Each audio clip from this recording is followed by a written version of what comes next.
VSA Texas, Opening Minds, Opening Doors, presents Showcase Lineup. Hi, I'm Chris Strickling and this is video number 3.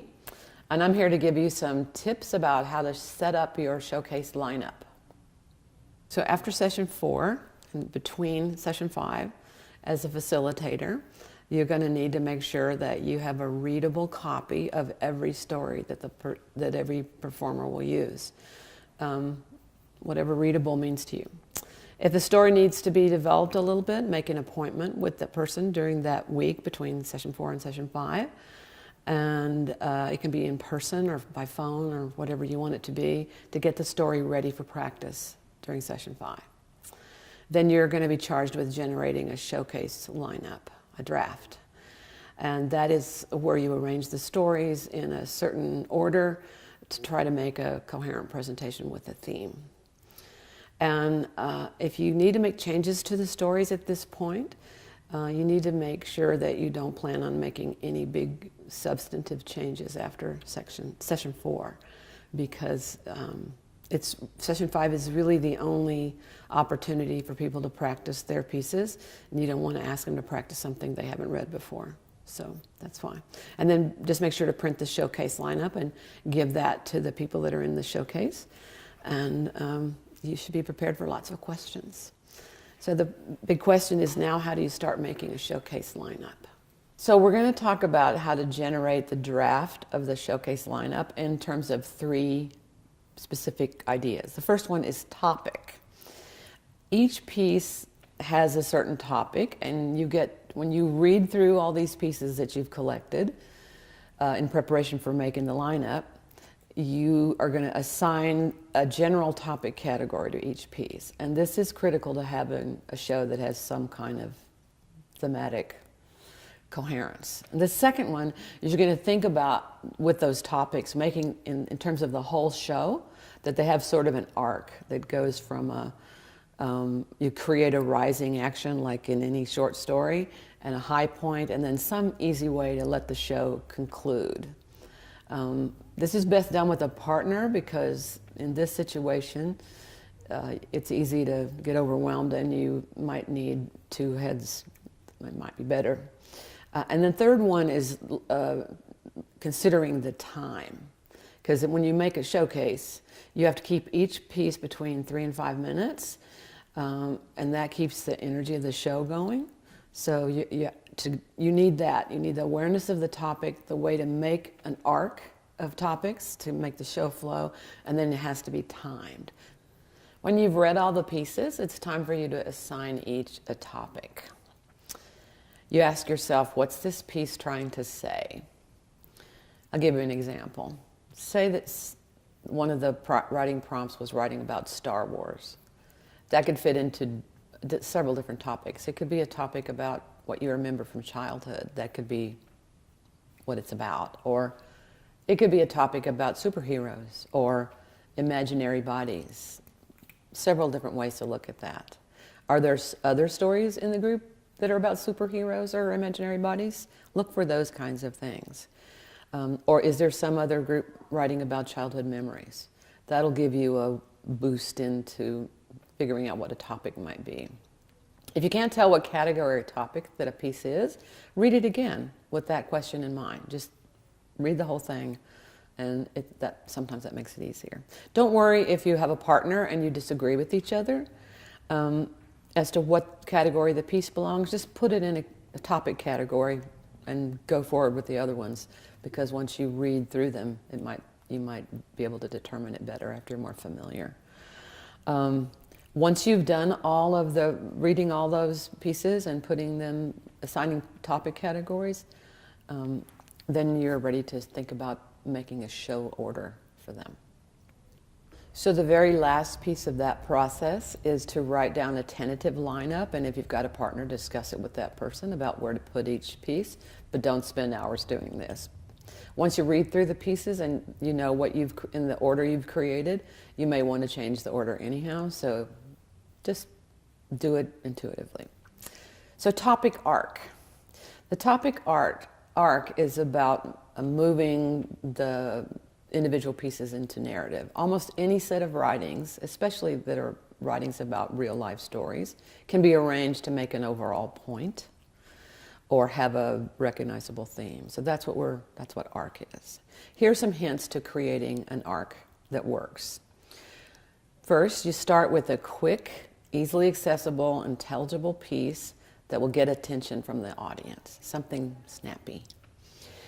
It might be an ensemble piece. That's your first option. Starting off with an ensemble piece is great if people involved in it can keep up the pace, and if the timing of the ensemble piece doesn't work, the piece will fail, no matter how good it is. So that's ensembles. We have 2 prompts in OMOD already in the process in your facilitator guide. One of writing prompt is listen to your world. And it's a general prompt, but it can make a really compelling ensemble piece for the beginning or the end of your show. And maybe everybody in your group won't write something usable for that, but even if you get a few, sometimes that's a strong piece. You also, in session 2, there's an assignment called Photographic Stories Learning to Describe, which is, this is an exercise that produces some good materials if you splice them together, those pieces together, into an ensemble piece. So those are just a couple of examples for how you might get an ensemble to start out your show.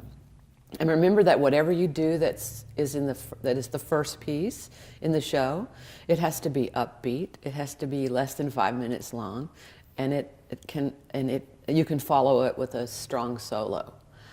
So that piece sets the tone. In the OMOD Teaching Resources section of your Facilitator's Guide, you'll find a document called Generating Draft of Showcase Lineup. One section of that document describes alternate methods or supports that you can use when you have a piece, a solo piece, written by someone whose speech is not always clear. It also explains the idea of looking for performability. But you have to know what performability is. If someone writes a piece about, this is an example, if someone writes a piece about advocacy, and it's a strong piece, but it feels dry and maybe lacks some energy, but advocacy is something that you really want in your show, and all the cast members are interested in it, look for the one sentence in there that makes you interested as a reader or listener. I'll give you an example. Maybe there's a sentence in there about joining with other people in advocacy work, like a sentence that say, when we all get together, we're a big noisy group and we can really get things done. That's a performable moment because you're talking about a bunch of people getting together and getting things done. So it invites you as the facilitator to shape the piece into an ensemble piece. You give each of 3 or 4 people lines from that original piece, have them interact with each other using those lines, modified if you need to, and have them all end up being a big noisy group. So you've taken the one sentence that had some potential for performability and used it to shape the piece. That's what we're talking about. Here's another example. Maybe someone has written a piece about prayer and meditation, things that he learned after he had a head injury. He has a hard time remembering lines, but he really enjoys the speaking part of this project. So even though he can't be expected to present word for word this piece as a stand-up piece on his own, it's such a good piece you want to use it. So maybe you can even end the whole lineup with this piece. And part of what he's written about is sitting in a meditative posture, using prayer beads.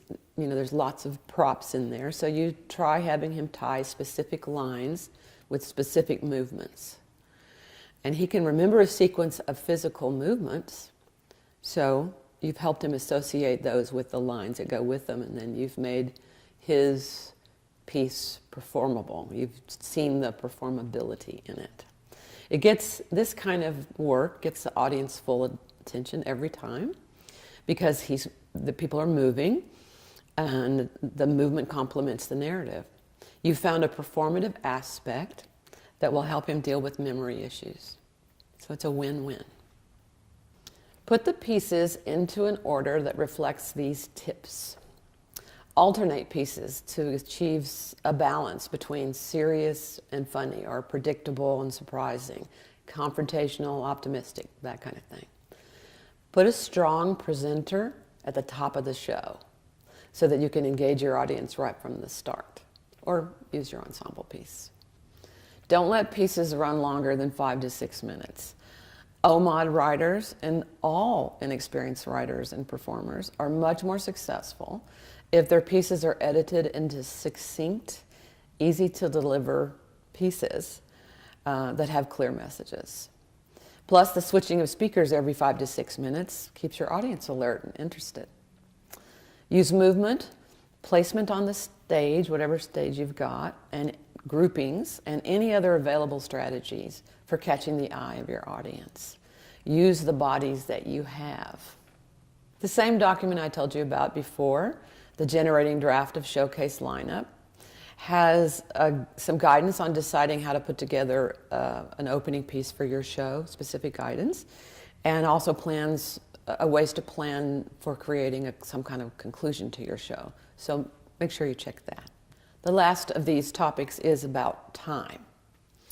You won't know how much time your showcase is going to take until you time each piece separately and do a run-through of the whole show. So you've got to do that as soon as you can.